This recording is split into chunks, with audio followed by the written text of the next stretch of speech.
In this video, we'll explore how to set up Google Maps for your listings and events in AuctionWorx 3.6. Let's see how we can enable this. Navigate to Admin Control Panel, Site Preferences Display. In the Google Maps section, toggle the option to enable Google Maps. Enter your Google Maps API key in the provided field.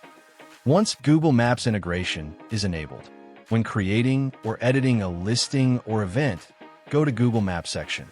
Enter location information and map address and click Preview Map.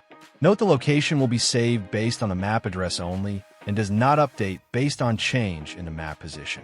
Save changes. And now we can see the Google Maps is being rendered in the Details page. Thank you for watching.